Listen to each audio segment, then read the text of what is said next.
حي على الصلاة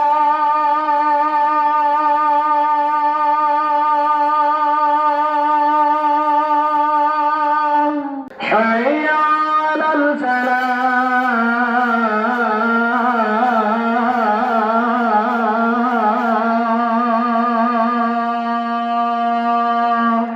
السلام عليكم ورحمة الله وبركاته. إن الحمد لله والصلاة والسلام على من لا نبي بعده وعلى آله وأصحابه أجمعين. أما بعد، قال الله تعالى في القرآن الكريم: أعوذ بالله من الشيطان الرجيم. بسم الله الرحمن الرحيم.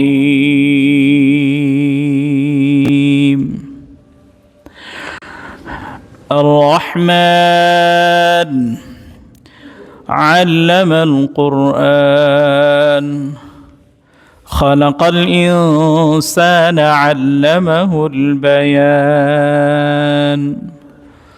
صدق الله العظيم. وقال رسول الله صلى الله عليه وسلم: اقرأوا القرآن فإنه يأتي يوم القيامة شفيعا لأصحابه، أو كما قال عليه الصلاة والسلام. সম্মানিত মুআজ্জাজ মুহতারাম হাজিরিন, আল্লাহ তাআলার শুকরিয়া যে মহান রব্বুল আলামিন আমাদেরকে তার ঘরে জুমার নামাজের জন্য যথাসময়ে আসার তৌফিক দিয়েছেন। সেই রবের শুকরিয়া আদায় করি। সকলেই কালিমাতুশ শুকুর হৃদয় থেকে বলি আলহামদুলিল্লাহ। আল্লাহ রব্বুল আলামিন তৌফিক দিলে কোরআনে কারীম সম্পর্কে কিছু আলোচনা করব। ওয়ামা তাওফীকি ইল্লা বিল্লাহ, আলাইহি তাওয়াক্কালতু ওয়া ইলাইহি উনীব। মুআজ্জাজ হাজিরিন, আমরা যে মাস অতিক্রম করতেছি, আরবি মাস, সে মাসটার নাম হলো রজব মাস। এই রজব মাসের দুই একটা কথা বলে আমরা সামনে আলোচনা করব। আজকের যুব সমাজ, বিশেষ করে তরুণ সমাজ, আজকে বিভিন্ন দিবস তারা মনে রাখে, কিন্তু আফসোসের বিষয় ইসলামের অনেকগুলো দিবস আছে, অনেকগুলো মাস আছে, গুরুত্বপূর্ণ মাস, গুরুত্বপূর্ণ বিষয়। এগুলো আমরা কিন্তু স্মৃতি থেকে আস্তে আস্তে দূরে সরে যাচ্ছি। এটা আমাদের জন্য একটা খারাপ পরিণতির দিকে নিয়ে যাবে যদি আমরা কোরআন থেকে দূরে যাই, সুন্নাত থেকে দূরে যাই, হাদিস থেকে দূরে যাই। আল্লাহ রাব্বুল আলামিন আমাদের সকলকে কোরআনের সাথে হাদিসের সাথে থাকার তৌফিক দান করুন। সকলে বলে আমিন। তো কোরআনে কারীমে আল্লাহ তাআলা ইরশাদ করেন: ইন্না ইদ্দাতাশ শুহুর ইনদাল্লাহি 12 শাহরান ফি কিতাবিল্লাহি ইয়াওমা খালাকাস সামাওয়াতি ওয়াল আরদ মিনহা আরবাআতুন হুরুম যালিকাদ দীনুল কাইয়্যিম ফালা তাযলিমু ফীহিন্না আনফুসাকুম। আল্লাহ তাআলা বলেন, ইন্না ইদ্দাতাশ শুহুর, নিশ্চয় মাস গণনায় আল্লাহ তাআলার নিকট যেদিন আসমান জমিন সৃষ্টি করেছেন সেদিন থেকে আল্লাহ তাআলার নিকট আসমান গণনায় 12টি মাস, অর্থাৎ পৃথিবীর সূচনা থেকেই এই মাসের গণনা 12টি। ইন্না ইদ্দাতাশ শুহুর ইনদাল্লাহি 12 শাহরান, 12 মানে 12, শাহরান মানে মাস, 12 শাহরান 12টি মাস। মিনহা আরবাআতুন হুরুম, আর এই 12 মাসের মধ্যে 4টি মাস হুরুম, হারাম, সম্মানিত। এই 4টি মাস ফালা তাজলিমু ফীহিন্না আনফুসাকুম, এই 12 মাসের যে 4 মাস যে সম্মানিত মাস, এই মাসগুলোতে তোমরা নিজেদের প্রতি জুলুম করো না, তোমরা অন্যায় কাজ করো না, তোমরা গুনাহের কাজে লিপ্ত হও না। এখন এই 12টি মাসের 4টি মাস সম্মানিত মাস, এই ব্যাপারে এতটুকুই বলেছেন কোরআনে। হাদিসে এর বর্ণনা পাওয়া যায় সালাসাতুন মুতাতালিয়াতুন, 3টা মাস ধারাবাহিকভাবে। একটা হলো যুলকাআদা, যুলহিজ্জা, মুহররম। যুলকাআদা, যুলহিজ্জা, মুহররম, এই 3 মাস হলো ধারাবাহিক। আর একটা মাস হলো ওয়ারাজাব, ওয়ারাজাব মুদার আল্লাযী বাইনা জুমাদা ওয়া শাবান আও কামা ক্বালা আলাইহিস সালাতু ওয়াস সালাম। আর একটি মাস হলো সেটা রজব মাস। এই রজব মাসটা হলো জমাদাল উখরা এবং শাবান। আগামী সামনে যে মাসটা আসতেছে সেটা শাবান, রমজানের পূর্ববর্তী মাস, সেটাকে বলে শাবান। শাবানের পূর্বে এবং জমাদাল উখরার পরের যে মাসটা, এটা বর্তমান যে মাসে আমরা অবস্থান করছি, এটাকে রজব মাস। এই কোরআনের বর্ণিত 4টি মাসের একটি মাস হলো এই মাস। আর এই মাসে গুনাহ, অন্যায়, যুদ্ধ সব কিছু নিষিদ্ধ। যে যুগটাকে আমরা বলি অন্ধকার যুগ, জাহিলি যুগ, সে যুগেও তারা এই মাসে যুদ্ধ করত না, এই মাসে অন্যায় কাজ করত না, অন্যায় থেকে সবচেয়ে নিজেদেরকে হেফাজতে রাখতেন।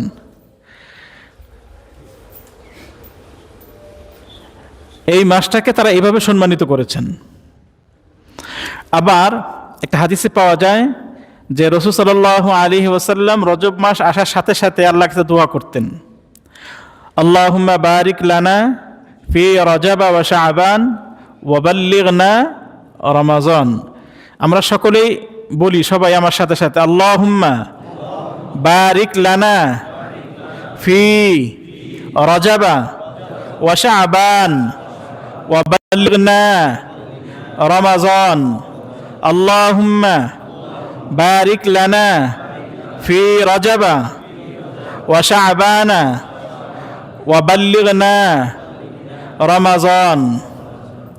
এর অর্থ হলো, হে আল্লাহ, আপনি আমাদের জন্য রজব মাসে বরকত দান করুন, ভরপুর বরকত দান করুন, এবং শাবান মাসেও আল্লাহ আপনি বরকত দান করুন, এবং আমাদের হায়াতটাকে রমজান পর্যন্ত দীর্ঘায়িত করুন।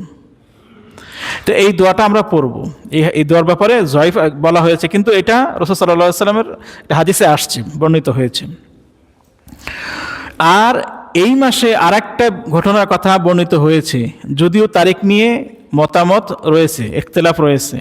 সেটা হলো রাসূল সাল্লাল্লাহু আলাইহি ওয়াসাল্লামের যত মুআজিজা ছিল তার মধ্যে অন্যতম একটি মুআজিজা, যেটা ইসরা এবং মেরাজ বলা হয়। ইনশাআল্লাহ আগামী শুক্রবার থেকে, শুক্রবার মিনিমাম এটা নিয়ে আলোচনা করবো ইনশাআল্লাহ।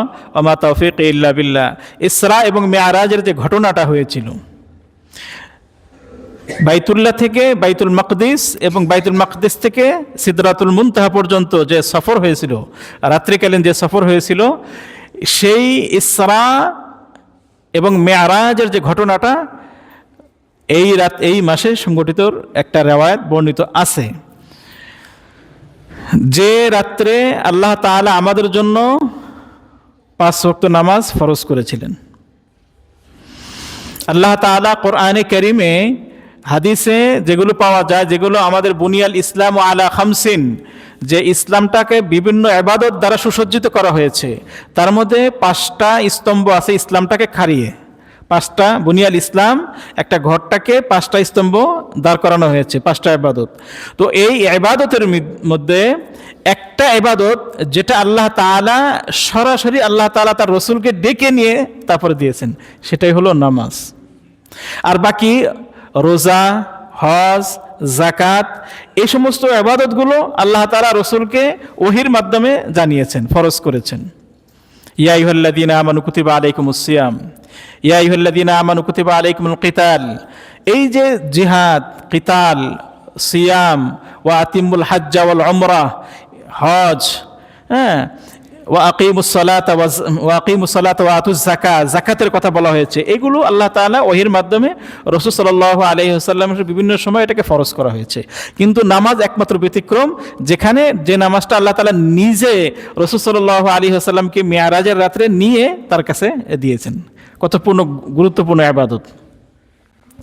মুহতারাম হাজিরিন, আল্লাহ তাআলা যে আমাদেরকে দিলেন কোরআন কারীম, এই কোরআন দেখেন, আল্লাহ রাসূল সাল্লাল্লাহু আলাইহি ওয়াসাল্লাম মক্কা থেকে মদিনায় হিজরত করার পরে যখন রাসূল সাল্লাল্লাহু আলাইহি ওয়াসাল্লামের বয়স হয়েছিল 40 বছর, তখন কিন্তু নবুয়ত লাভ করেন।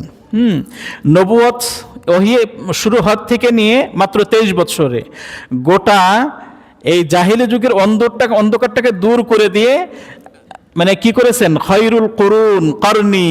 আল্লাহ রাসূল সাল্লাল্লাহু আলাইহি ওয়াসাল্লাম বলেছেন যে সবচেয়ে উৎকৃষ্ট জামানা, সবচেয়ে উৎকৃষ্ট যুগ আমার যুগ। রাসূল সাল্লাল্লাহু আলাইহি ওয়াসাল্লাম বর্ণনা করেন সেই যুগটাকে কেন এতই, কারণ আল্লাহ রাসূল সাল্লাল্লাহু আলাইহি ওয়াসাল্লাম কোরআনের বাস্তবায়ন করেছেন। কোরআনের কারণেই কিন্তু সেই অন্ধকার যুগটাকে দূরীভূত করেছে এবং সর্বশ্রেষ্ঠ করেছে। আর হাদিসে আসছে আল্লাহ রাসূল সাল্লাল্লাহু আলাইহি ওয়াসাল্লাম বর্ণনা করেন, ইকরাউল কুরআন, তোমরা কোরআন বেশি বেশি পড়ো। ফাইন্নাহু ইয়াতি ইয়াউমাল কিয়ামাতি শাফিআন লিআসহাবি, কেননা কোরআন তার ধারক বাহককে, যে এটাকে ধারণ করবে, বহন করবে, যে এটাকে লালন করবে, পালন করবে, আল্লাহ তাআলা কিয়ামতের ময়দানে এই কোরআনের সুপারিশকে কবুল করবেন, তার জন্য সুপারিশ করবে। আর যার জন্য কোরআন সুপারিশ করবে আল্লাহ তাআলা তার সুপারিশ করবে, কবুল করবেন। মুহতারাম হাজিরিন, কোরআন যে কিতাব, এটা কিন্তু শুধুমাত্র একটা কিতাব এরকম না। আমরা যে শুধুমাত্র অনেক সময় দেখা যাচ্ছে আমরা পালন করে থাকি কোরআনটাকে, যখন কোনো মানুষ আমাদের আত্মীয় স্বজন মারা যায় তখন হাফেজ সাহেবদেরকে নিয়ে এসে আমরা কোরআন খতম করি। হ্যাঁ, মানে এই খতম করানোর জন্য কিন্তু কোরআন অবতীর্ণ হয়নি। সাহাবায়ে কেরাম থেকে তাবেঈনের যুগে যে মৃত ব্যক্তির জন্য, মৃত ব্যক্তি মারা যাওয়ার পরে কোরআন পড়ছে, কারণ কোরআন তো মানুষ জীবিতদের জন্য। এখন যে মারা গেছে তাকে তো আপনি কোরআন শোনাতে পারবেন না। কোরআন আল্লাহ তাআলা অবতীর্ণ করেছেন ইত্তাবিউ মা উনজিলা ইলাইকুম মির রাব্বিকুম, যা আমি কোরআন অবতীর্ণ করেছি তোমরা এই কোরআন অনুসরণ করো। ইত্তাবিউ মা উনজিলা ইলাইকুম মির রাব্বিকুম, তোমাদের রবের কাছ থেকে যেটা আসছে সেটাকে অনুসরণ করো। মা আতাকুমুর রাসূলু ফাখুযুহু ওয়া মা নাহাকুম আনহু ফান্তাহু, নবী রসুল তোমাদেরকে যা কিছু দেন এগুলো গ্রহণ করো। মা আতাকুমুর রাসূল ফাখুযুহু, এগুলো গ্রহণ করো। ওয়া মা নাহাকুম আনহু ফান্তাহু, যেগুলো রাসূল সাল্লাল্লাহু আলাইহি ওয়াসাল্লাম নিষেধ করেছেন সেগুলো তো তোমরা বিরত থাকো। মুহতারাম হাজিরিন, আমরা দেখা যাচ্ছে যেখানে আমাদের মানে সুবিধা নেই, সুবিধা আছে, অসুবিধা আছে, সেখানে আমরা কোরআনের কাছে যাই না। যেখানে আমাদের সুবিধা আছে সেখানে আমরা কোরআন করি। এটা তো অন্যান্য ধর্মদের একটা কালচার, মানে চরিত্র, অভ্যাস। কোরআনে কারীমে সূরাতুল বাকারাতে আল্লাহ তাআলা বলেন আফাতুমিনুনা বিবাদিল কিতাব ওয়া তাকফুরুনা বিবাদ, যে তোমরা কি এইরকম যে তোমরা কোরআনের কিছু অংশ তোমরা মানবে, কিছু অংশ বিশ্বাস করবে, কিছু অংশ আমল করবে। আফাতুমিনুনা বিবাদিল কিতাব, কোরআনের কিছু অংশের উপর ঈমান আনবে, মানে বিশ্বাস করবে, আমল করবে। ওয়া তাকফুরুনা বিবাদ, আর বাকিগুলোকে তোমরা অস্বীকার করবে, আমল করবে না। যেগুলো আমার মানে যায়, আমার জন্য ভালো লাগে, সেগুলো আমরা আমল করি। যেগুলো আমার জন্য একটু কষ্টকর সেগুলো থেকে আমরা দূরে থাকি। এটার জন্য কিন্তু কোরআন অবতীর্ণ হয় না পরিপূর্ণ। উদখুলু ফিস-সিলমি কাফা, আল্লাহ তাআলা কোরআনে কারীমে বলেন যে তোমরা ইসলামে প্রবেশ করো পরিপূর্ণভাবে। এখন আমি একটা জামা গায়ে দিব, পরিধান করব, এখন যদি আমি অর্ধেক গায়ে দিই আর অর্ধেক না গায়ে দিই তাহলে কেমন দেখা যাবে? আমাকে পরিধান করলে পুরোপুরি পরিধান করতে হবে। ইসলামে নির্দেশ আসছে পরিপূর্ণভাবে আমাকে দাখিল হতে হবে, পরিপূর্ণ ইসলামকে অনুসরণ করতে। আর আল্লাহ তাআলা কোরআন কারীমটাকে খুব সহজ করে দিয়েছেন, অনেক কিন্তু কঠিন করেননি। যদি কঠিন হতো তাহলে দেখবেন যে ছোট্ট ছোট্ট বাবুরা কোরআন শরীফ কিন্তু মুখস্থ করতে পারতো না। কিছু সময় দেখা যায় যে ছোট্ট বাবু, তাকে নাম জিজ্ঞাসা করলে সে নামটা বলতে পারে, বাবার নাম বলতে পারে, বাড়ি কোথায় সে আর বলতে পারে না। কারণ বাড়ি যে কোথায় এই ঠিকানা সে বলতে পারে না, কারণ সে জানে না, বুঝে না যে বাড়ির ঠিকানাটা বলতে কি বোঝায়। অথচ তাকে কোরআনের যে কোনো আয়াত ধরলে সে সে বলতে পারতেছে। এটা কোরআনের মুআজিজা, এটা কোরআনের নিয়ামত, সহজ করেছেন আল্লাহ তাআলা, কিন্তু কঠিন করেননি। আমরা মনে করি যে এটা খুব কঠিন, না কঠিন না, সহজ করেছেন আল্লাহ তাআলা। ইন্না আনজালনাহু কুরআনান আরাবিয়্যান লাআল্লাকুম তাকিলুন। আল্লাহ তাআলা বলেন ইন্না আনজালনাহু, আমি কোরআন অবতীর্ণ করেছেন আরবি ভাষায়, আরবি ভাষা অবতীর্ণ করেছেন লাআল্লাকুম তাকিলুন, যাতে তোমরা অনুধাবন করতে পারো। কোরআনে কারিমে আল্লাহ তাআলা বারবার বলেছেন আফালা ইয়াতাদাব্বারুনাল কুরআন, আফালা ইয়াতাদাব্বারুনাল কুরআন, আফালা ইয়াতাদাব্বারুনাল কুরআন, তোমরা কি কোরআন নিয়ে গবেষণা করবে না? আফালা ইয়াতাদাব্বারুনাল কুরআন আম আলা কুলুবিন আকফালুহা, তোমাদের অন্তর কি কঠিন হয়ে গেছে? তোমরা কোরআন থেকে কেন দূরে সরে যাচ্ছ? কোরআনকে আজকে আমরা দেখা যাচ্ছে যুবক সমাজ বিশেষ করে আমরা অনেক দূরে চলে যাচ্ছি। যুব সমাজ যদি কোরআন থেকে দূরে যায়, মানুষকে দেখা যাচ্ছে যুব সমাজকে দূরে রাখার জন্য আমাদের বিভিন্ন ব্যবস্থা, আমাদের আমরা নিজেরা যেরকম দায়ী, আমাদের মানে আশেপাশে যে পরিবেশগুলো এগুলো একটা দায়ী। যেন শিক্ষা ব্যবস্থা যদি আজকে প্রাইমারি সেকশন থেকে যদি হাই স্কুল মানে হাই সেকশন এবং ইউনিভার্সিটিতে প্রত্যেকটা স্তরে যদি কোরআনের সাথে একটা সুসম্পর্ক থাকতো শিক্ষা ব্যবস্থায়, তাহলে কিন্তু আজকে মুসলমান সমাজ আজকে কোরআন থেকে দূরে যেত না। একটা ইউনিভার্সিটি স্টুডেন্ট সে ইংরেজি ভাষায় অনর্গল কথা বলতে পারে, বাংলা ভাষায় সে অনর্গল সুন্দর বক্তব্য দিতে পারে, তাকে সামনে যদি মাইক দেওয়া হয় সে ইংলিশে বাংলাতে সে অনর্গল কথা বলতে পারতেছে, অথচ কোরআনে কারিমের সূরা ফাতিহাটা তার শুদ্ধ না। এটা কি মুসলমানদের জন্য আফসোস, অনুতাপের বিষয়, পরিতাপের বিষয়, কিয়ামতের মানে ভয়াবহ একটা মানে এটা আলামত যে আজকে যুব সমাজকে কোরআন থেকে দূরে রাখা হচ্ছে। এখন একদিকে যদি শুধু তাদেরকে দোষারোপ করে আমরা যদি দূরে থাকি, তাহলে কিন্তু আমরা কিন্তু মানে মাপ পাবো না আল্লাহর কাছে। যারা আমরা যুবক ভাইয়েরা, বিশেষ করে উদাত্ত আহ্বান কবি ইউনিভার্সিটি স্টুডেন্ট যারা আছেন, আমরা প্রত্যেকেই নিজ উদ্যোগে নিজ নিজ দায়িত্বে, আলা কুল্লুকুম রাইন ওয়া কুল্লুকুম মাসউলুন আন রাইয়াতিহি, তোমরা প্রত্যেকেই রক্ষক, প্রত্যেকেই দায়িত্বশীল। এখন আমি আমার ব্যাপারে আল্লাহ তাআলা আমাকে জিজ্ঞাসা করবে আমার নিয়ামত সম্পর্কে, লা তুসআলুন্না ইয়াউমা ইযিন আনিন নাঈম, তোমাকে আল্লাহ তাআলা তোমার নিয়ামত সম্পর্কে আল্লাহ তাআলা জিজ্ঞাসা করবে। এখন আমি আমার যদি কোরআনটাকে শুদ্ধ না করতে পারি, আমি আমার কোরআনটাকে যদি বিশুদ্ধভাবে তেলাওয়াত না করতে পারি, কোরআনটাকে আমি পড়েই দেখলাম না, যুবক ভাইয়েরা আমি উদাত্ত আহ্বান জানাবো বিশেষ করে দুইটা কিতাব শুরু থেকে শেষ পর্যন্ত পড়ার চেষ্টা করবেন। একটা হলো কোরআন একদম শুরু থেকে শেষ পর্যন্ত পড়ার চেষ্টা করবেন আর অনুবাদ সহ। আর একটা হলো রাসূল সাল্লাল্লাহু আলাইহি ওয়াসাল্লামের সিরাত, যে কোনো একটা সিরাত, রাসূল সাল্লাল্লাহু আলাইহি ওয়াসাল্লামের জীবনী। কারণ যে নবীকে আমরা নবী দাবি করি সেই নবীর জীবনটাই যদি আমি না জানি, যে সেই নবীটা কি কাজ করেছেন, তার জীবনটা কিভাবে অতিবাহিত করেছেন, তাহলে আমি উদাত্ত আহ্বান জানাবো এই দুইটা গ্রন্থ, যে কোরআন শুরু থেকে শেষ পর্যন্ত সহিভাবে অর্থসহ পড়বো, আর একটা রাসূল সাল্লাল্লাহু আলাইহি ওয়াসাল্লামের সিরাত পড়বো ইনশাআল্লাহ। আল্লাহ তাআলা আমাদের সকল যুবক ভাইদেরকে এই দুইটা গ্রন্থ সহিভাবে পড়ার এবং বুঝার আমল করার তৌফিক দান করুন। প্রিয় মুহতারাম হাজিরিন, এই কোরআন কারীম রাসূল সাল্লাল্লাহু আলাইহি ওয়াসাল্লামের উপর অবতীর্ণ করেছেন। কোরআন কিন্তু পড়তে হবে এবং কখনো কখনো মানে উলামায়ে কেরামের কাছে যেতে হবে, আলেমদের কাছে, শিক্ষকের কাছে যেতে হবে, যে আবার কোরআনটাকে শুদ্ধ করতে হবে। এরকম না যে আমি জানি আর লজ্জা পাই, আমি ইউনিভার্সিটির টিচার হয়েছি, আমি ইউনিভার্সিটির ছাত্র হয়েছি, আমি ভালো রেজাল্ট করেছি, আমি মেডিকেলে ডাক্তার হয়েছি, আমি বড় ব্যবসায়ী, বা আমি মানে সমাজের একটা মানে কর্তা ব্যক্তি, এখন আমি অথবা আমি পরিবারের একটা মানে পিতা হয়েছি, এখন আমি ওস্তাদের কাছে যাব, শিক্ষকের কাছে যাব, যদি আমার ছেলে বুঝে যে সে কোরআন পারে না, লজ্জা না, লজ্জা নাই। ইলম শেখার ব্যাপারে কোনো উক্তুবুল ইলমা মিনাল মাহদি ইলাল লাহদি, মানে জন্মের পর থেকে মৃত্যুর আগ পর্যন্ত ইলম শিক্ষার রাস্তা দরজা খোলা আছে। ওয়াল্লাযিনা জাহাদু ফিনা লানাহদিয়ান্নাহুম সুবুলানা, যে আল্লাহ তাআলা বলেন যারা আমার রাস্তায় চেষ্টা করবে, কোরআন পড়ার চেষ্টা করবেন, আল্লাহ তাআলা তার পথকে সহজ করে দিবেন। এজন্য আমরা নিজেকে সংকীর্ণ মনতা করে আমরা কোরআন থেকে দূরে থাকবো না। আল্লাহ রাসূল সাল্লাল্লাহু আলাইহি ওয়াসাল্লাম বর্ণনা করেন যে তোমরা কোরআন বেশি বেশি শিখো, কোরআন পড়ো, কোরআন জানো, কোরআন দ্বারা আল্লাহর কাছে জান্নাত চাও, ইকরাউল কোরআন ওয়াসআলুল্লাহ বিহিল জান্নাহ, এবং এই কোরআন দিয়ে আল্লাহর কাছে সাহায্য চাও, জান্নাত চাও।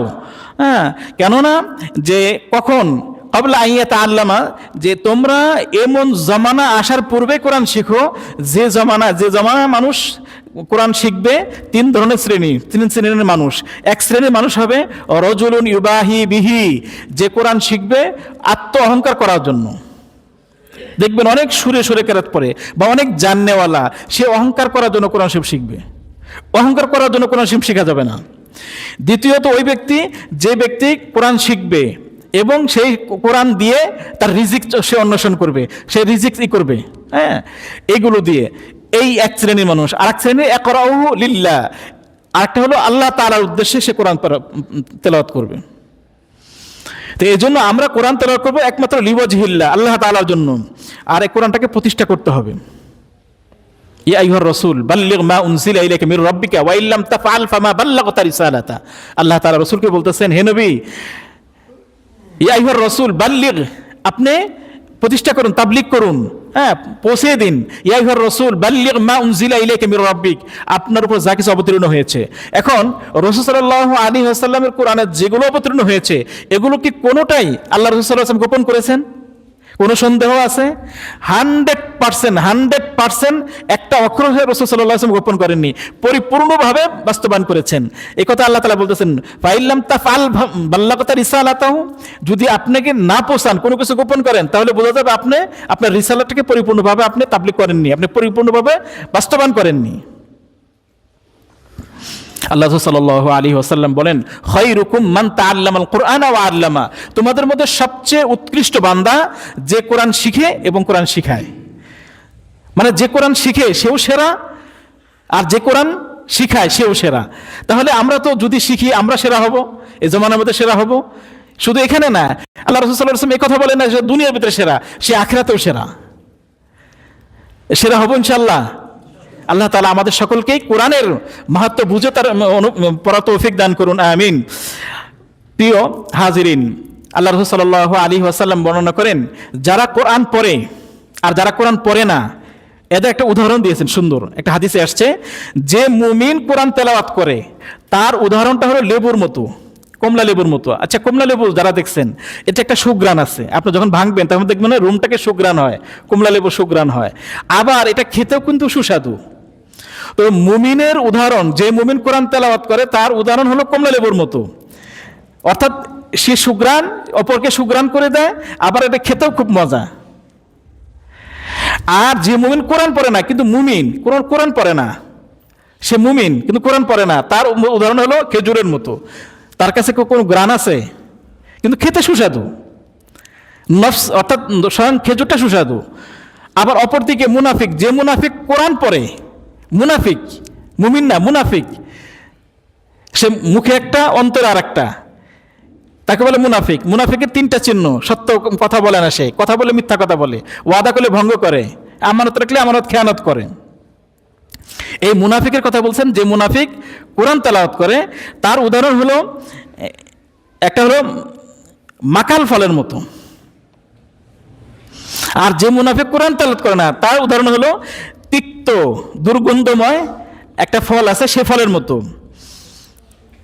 হানজালা বলে যে তার কোনো গ্রাণও নেই, তার কোনো স্বাদও নেই, তিক্ত। এজন্য ভাইয়ারা, আমরা মুমিন, আমাদের কোরআন সবসময় পড়তে হবে। আর এই কোরআনটা কিন্তু এটা তো আল্লাহ তাআলার বাণী, আল্লাহ তাআলা নিজে অবতীর্ণ করেছেন। দেখেন আল্লাহ তাআলা কোরআনে কারিমে কি বলছেন, আর রহমান আল্লামাল কুরআন খালাকাল ইনসান আল্লামাহুল বায়ান। আল্লাহ তাআলা কি বলতেছেন, দয়াময় আল্লাহ তাআলা, আর রহমান আল্লামাল কুরআন, আল্লাহ তাআলা কোরআন শিখিয়েছেন। খালাকাল ইনসান, আল্লাহ তাআলা মানুষ সৃষ্টি করেছেন। আচ্ছা, এখানে একটা প্রশ্ন জাগে না যে আল্লাহ তাআলা মানুষ সৃষ্টি করেছেন তো আগে, আর রহমান আল্লামাল কুরআন এরপরে না আল্লাহ তাআলা কোরআন শিখিয়েছেন?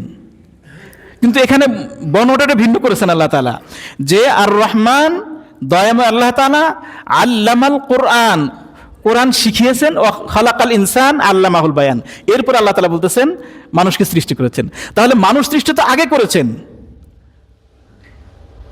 কিন্তু এখানে রহমান আল্লাহ তাআলা খালাকাল ইনসানটা পরে আনছেন। এটাই বোঝানোর উদ্দেশ্য যে মুমিন, যে মানুষ কোরআনকে ধারণ করবে না, কোরআনকে সামনে রাখবে না, সে আসলে মানুষ না, সে মানুষ নামে অন্য কোনো প্রাণী। যেটা আল্লাহ তাআলা বলছেন কোরআনে কারিমে, যে ওই তাদের অন্তর হলো ইয়ের মতো শক্ত, তারা কোনো কিছু বুঝবে না। বালহুম আদল উলাইকা কাল আনআম বালহুম আদল, তারা চতুষ্পদ জানোয়ারের মতো, চতুষ্পদ প্রাণীর মতো, বরং তার চেয়েও নিকৃষ্ট। তাদের কলব থাকবে কিন্তু বুঝ আসবে না, চোখ ঠিকই থাকবে, চোখে তারা দৃষ্টি দেখবে না, হ্যাঁ, তারা চোখে কান আছে কিন্তু তারা শুনবে না, লাহুম কুলুবুন লা ইয়াফকাহুনা বিহা ওয়া লাহুম আ'ইনুন লা ইবসিরুনা বিহা ওয়া লাহুম আযানুন লা ইয়াসমাউনা বিহা। মুহতারাম হাজিরিন, এই কোরআন আল্লাহ তাআলা নিজে অবতীর্ণ করেছেন। আল্লাহ তাআলা, আমরা যদি কোরআন থেকে দূরে যাই, কোরআন কিন্তু ধ্বংস হবে না। ইন্না নাহনু নাযালনা যিকরা ওয়া ইন্না লাহু লাহাফিজুন। আল্লাহ তাআলা বলেন, আমি কোরআন অবতীর্ণ করেছি, আমি এটা সংরক্ষণ করব। কোরআন এমন একটা গ্রন্থ, দেখেন পৃথিবীতে যে ব্যক্তি প্রথম মেট্রিক পাশ করেছে, যে ব্যক্তি প্রথম জীবনে মেট্রিক পাশ করেছে, যাকে মেট্রিক পাশ করাইলো সেই ওস্তাদকে মেট্রিক পাশ করছে। যে ইন্টারমিডিয়েট পাশ করছে এই পৃথিবীর ইতিহাসে, তাকে যে সার্টিফিকেট দিল সে কি ইন্টারমিডিয়েট পাশ করছিল? আচ্ছা, যে মাস্টার্স প্রথম পাশ করলো, যাকে সে পড়াইলো সে কি মাস্টার্স প্রথম পাশ করছে? যাকে পিএইচডি দিল, যে পিএইচডি দিল প্রথম জীবনের সর্বপ্রথম, যে পৃথিবীতে ইতিহাসে যে প্রথম পিএইচডি করলো, তাকে যে পিএইচডি দিল সে কি পিএইচডি দাঁড়িয়ে ছিল? না। অর্থাৎ আমাদের শিক্ষা ব্যবস্থা যে কোনো একটা জায়গা থেকে আসছে, কিন্তু কোরআনের শিক্ষাটা কিন্তু মানুষের তৈরি না, এটা স্বয়ং আল্লাহ তাআলার পক্ষ থেকে আসছে। এখানে কোনো ভেজাল নাই। যালিকাল কিতাব লা রাইবা ফিহি ওয়ালা শাক্কা ফিহি। এটা এমন একটা গ্রন্থ যার ভিতরে কোরআন নিজে তার প্রশংসা করতেছে, কোরআন নিজে তার পরিচয় দিচ্ছে।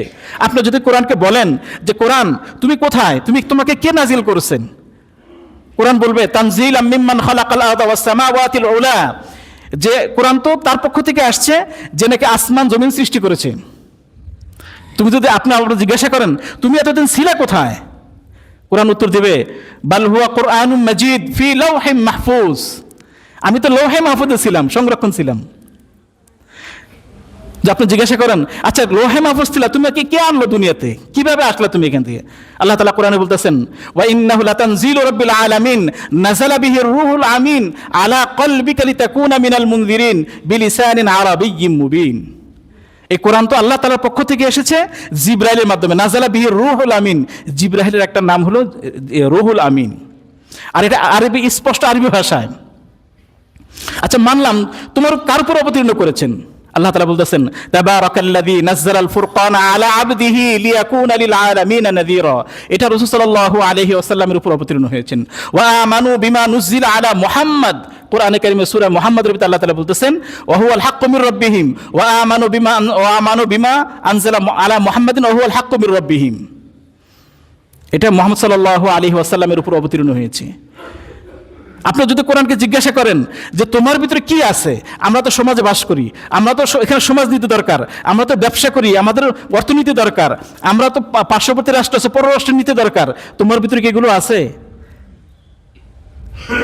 কোরআন বলবে কিতাবুন আনজালনাহু ইলাইকা, বলবে তিবয়ানাল লিকুল্লি শাই, যে আল্লাহ তাআলা বলেন যে কোরআনটাকে এমন এমন ব্যবস্থা আছে, তোমার জীবনে যা কিছু দরকার সব কিছু আল্লাহ তাআলা খুলে খুলে বর্ণনা করেছেন।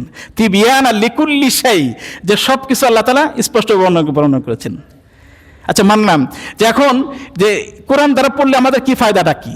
আল্লাহ তাআলা বলতেছেন কিতাবুন আনজালনাহু ইলাইকা লিতুখরিজান নাস মিনাজ যুলুমাতি ইলান নূর, যে কোরআন তো এই মানবতার অন্ধকার, পুঞ্জীবিত অন্ধকার থেকে মানুষকে টেনে বের করে আলোর দিকে নিয়ে যাবে। লিতুখরিজান নাস মিনাজ যুলুমাতি ইলান নূর, আলোর দিকে, হেদায়েতের দিকে, জান্নাতের দিকে কোরআন নিয়ে যাবে। এজন্য মুহতারাম হাজিরিন, আমরা সকলেই কোরআনের কাছে আসব। আল্লাহ তাআলা আমাদের সকলকেই কোরআন বেশি বেশি পাঠ করার, আমল করার তৌফিক দান করুন। মুহতারাম হাজিরিন, যদি আমরা কোরআন থেকে দূরে যাই, কোরআনে কারীমে আল্লাহ তাআলা, আল্লাহ রাসূল সাল্লাল্লাহু আলাইহি ওয়াসাল্লামের একটা কথা আছে যে কিয়ামতের ময়দানে রাসূল সাল্লাল্লাহু আলাইহি ওয়াসাল্লাম উম্মতের বিরুদ্ধে সাক্ষী দিবেন। সূরাতুল ফুরকানে আল্লাহ তাআলা বলতেছেন ওয়াকালু মা লিহাদা রাসূল ওয়াকালা রাসূলু ইন্না কওমি ইত্তাখাযু হাযাল কুরআনা মাহজুরা। কিয়ামতের ময়দানে আল্লাহ রাসূল সাল্লাল্লাহু আলাইহি ওয়াসাল্লাম বলবেন ওয়াকালা রাসূল ইয়া কওমি ইয়া রাব্বি ইন্না কওমি ইত্তাখাযু হাযাল কুরআনা মাহজুরা, হে আমার রব, হে আমার প্রতিপালক, ইন্না কওমি, আমার সম্প্রদায়, আমার জাতি, ইত্তাখাযুল কুরআনা মাহজুরা, কোরআনকে ত্যাগ করেছে। আর যদি রাসূল সাল্লাল্লাহু আলাইহি ওয়াসাল্লাম কারো বিরুদ্ধে সাক্ষী দেন, তার বাঁচার উপায় থাকবে? মুহতারাম হাজিরিন, এজন্য কোরআন আমরা পড়ব, আমল করব, জানবো। কোরআনকে আল্লাহ তাআলা সহজ করেছেন। অনুধাবন করার জন্য আল্লাহ তাআলা আমাদের সকলকে কোরআনের উপর পরিপূর্ণভাবে আমল করার তৌফিক দান করুন। আর একটা সম্মানিত মুসল্লিয়ান কিরাম, একটা ঘোষণা, যেটা হলো রমজানের 15 দিন আগের থেকে, শাবান মাসের 10 পর থেকে আমাদের এখানে ফ্রি কোরআন শরীফের একটা ব্যবস্থা আছে এখানে। হ্যাঁ, যুবক ভাইরা যারা এখানে আমরা করবো, রমজানের আগে থেকেই আমরা আগামী মাসে শাবান মাসে আমরা সবাই নাম দিয়ে দিব কে কে আমরা এখানে কোরআন পড়তে শিখতে আগ্রহী। আমরা সকলে মুয়াজ্জিন সাহেবের কাছে নাম দিব কে কে আমরা এখানে ফ্রিভাবে শেখানো হবে। আমরা সবাই শিখবো ইনশাআল্লাহ, সবাই শিখবো তো ইনশাআল্লাহ। আল্লাহ তাআলা তৌফিক দান করুন, আমিন। ওয়া আখিরু দাওয়ানা আলহামদুলিল্লাহি রাব্বিল আলামিন।